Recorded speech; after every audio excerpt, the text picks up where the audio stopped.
event, an all-city event. We had a parade, and we had, it was just... You had a parade when you moved the house? Well, sort of a parade. We kind of got everybody to get people. We had this big celebration, and everybody was waving at the house when it went by. I wish we had video of that. Yeah, it would have been nice. Somebody's got a video, I'm sure. But the only bad part that happened, and this stands out of my mind, it's the only one we ever had. One time, we had this one block, and there were trees overhanging in the street. Did you know that story? No, I don't.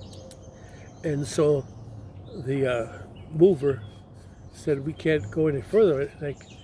That those branches need to come off that tree. Well, we cut them. We just, that was the end of them. I thought. Although the trees, were hanging over the highway, and it wouldn't go through. Well, the owner of that house did not like that. That you cut the tree branches without talking to him? Yeah. And Paul and I went knocked on his door. He was hot, and we talked to him with him for a long time. And finally, he calmed down. And but we learned a lesson from that if we ever did this again, that we had four or five more houses to move, that we were going to be a little more careful. Not everybody liked habitat. I found out that there were people who did not appreciate habitat and what it stood for. It's just like not everybody approves of the president, So that was my first negative part. I had never run into anybody that disliked habitat. So then the next part was to put the house on the foundation, and in the process we tore up the yard pretty much. So the next part was to get the house ready and to put a new lawn in the house, because if they drove the truck over all that, it was gone. I'm sure. And so that was my first experience of laying sod, which was not a pleasant experience. Well, Paul, we need to lay sod on another house. Do you want to join us? That's heavy work. Yes, it is. I didn't realize how heavy that stuff is. Well, do you remember what it was like selecting the first family? We had a committee. I wish I could even remember who was on that committee.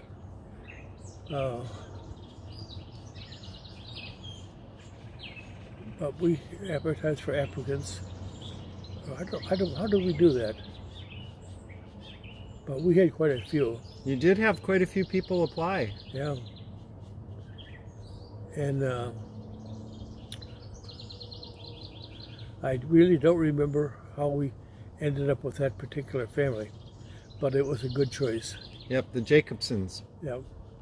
What was their name? Jacobson. Oh, really? Thank you. I don't remember, but it was a good choice, good experience, and with the exception that the foundation leaked, we ended up with water in the foundation. There was the kind of fun things that happened. Welcome to construction. Yeah, right.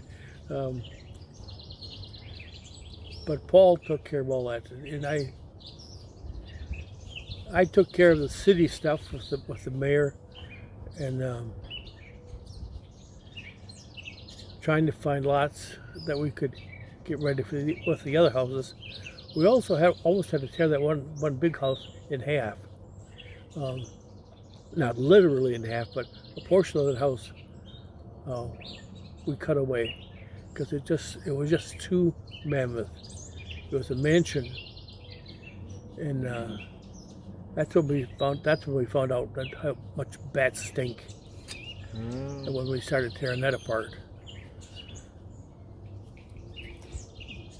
It's just amazing to me how many people showed up. I guess the word I want to use is timely.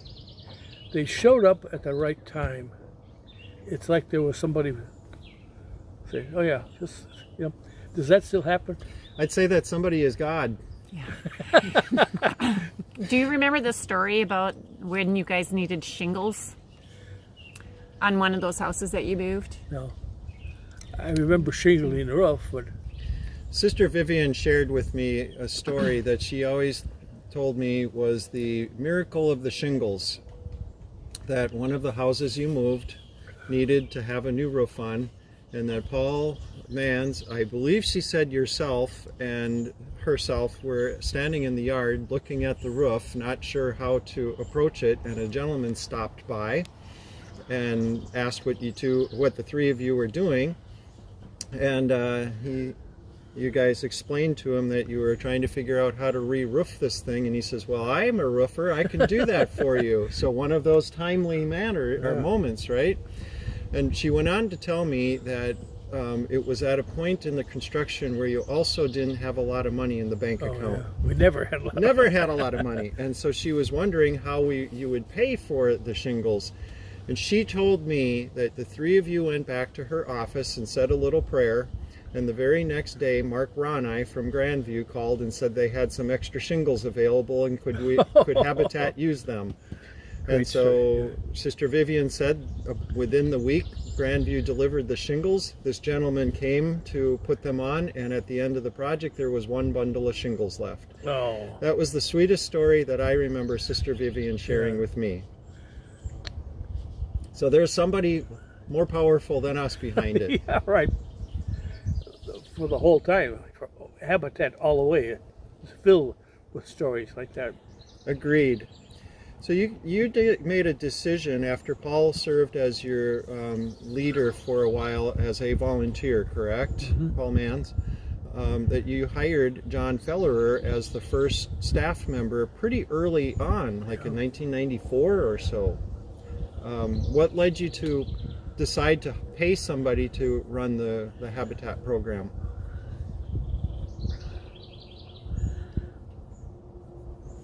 I think the board, in evaluating where we were and the work that was ahead of us,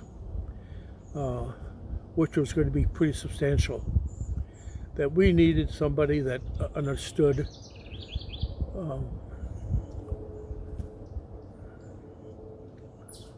that kind of, or if he would be comfortable in managing that kind of process. The only one I knew was John. He had helped me with my cabin. I still have a picture of him with his head through a window. I had a kitchen there, but no window. So he came out and put a hole there and put a window there. He's got his head sticking through it. So my experience with John was he really helped me get my cabin in order. So if he could do with my cabin, he could do with his Habitat house. So we invited John to come to the board committee, and they hired him. Just like that. Well, it's really interesting, Paul, because what you're kind of saying is that the work kind of grew beyond you in fairly short order, and that it was more than the board could handle, so the solution was to bring somebody on. It sometimes takes programs a long time to get to the point to commit to hiring somebody, and that was an act of faith, that you were going to be able to keep him employed and paid, and he served you well. You did. So, thinking about the first years, I'm imagining you as a board had some kind of vision for what you wanted Habitat to become.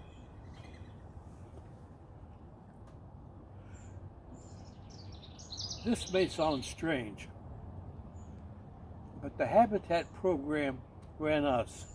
We did not run the Habitat program. Things emerged and happened, opportunities that we could not refuse. Both in land, we got land miraculously. It just happened.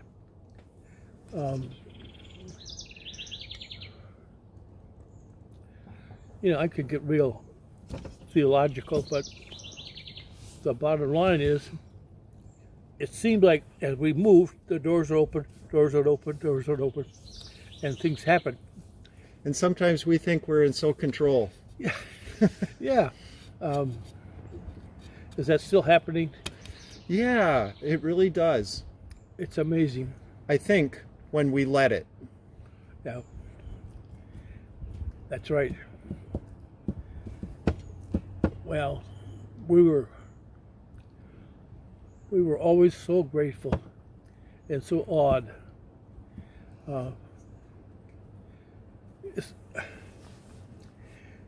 Especially with the people who came as applicant for the house. That was such a difficult decision-making process. You wanted to say yes to all of them, Oh, right? yes, yeah. And great people who had life dreams of their own and were so willing and so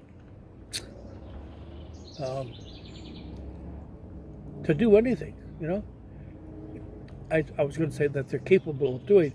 Well, they pressed themselves to be more than what they were capable of. I got to know almost every one of those early people. And the whole history of people getting into their home. There was only one man that I had an argument with. We were in the bank, and we had moved the house, which was a good-sized house, but it was pretty close, maybe from here to the river, from the railroad track. And they had, I think, three children. And as a father, all he could think of was his children and that railroad. And we were in the bank, and we had planned on building a fence between that house yard and the railroad, but we had not done it. So we're in the bank getting ready to sign all the papers, and he said he's not going to sign it till we put up the fence. I can remember I got angry. Everything had gone. We had done all kinds of special things for them, and he did not put very much sweat equity into the process at all. He just showed up, and he started telling us what we were going to do. He became the director all of a sudden. That did not sit well with me. So he and I had words at the bank, and I had all the loan papers, and I said, fine. I closed, I said, that's it. We're walking out.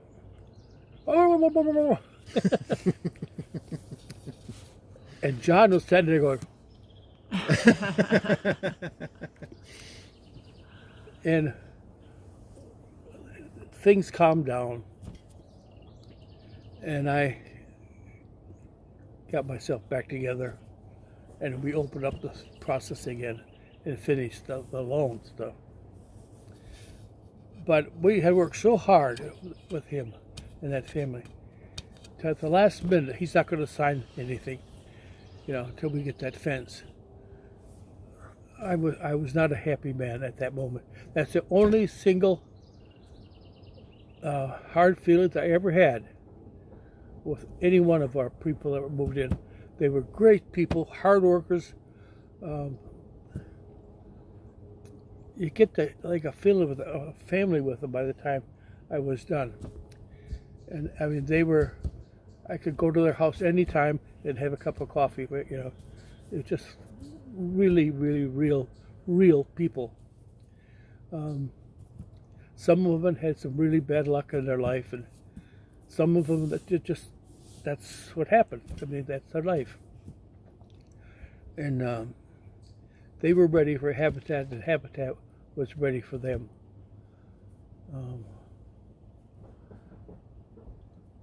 Hard workers. I remember one of the ladies I was. This is funny. When you do a foundation, you had to tar the cement. Mm-hmm. Guess who got that job? You did. Yeah. I don't know why John did that to me, but he said, Paul, tar. Paul, tar. Paul, tar.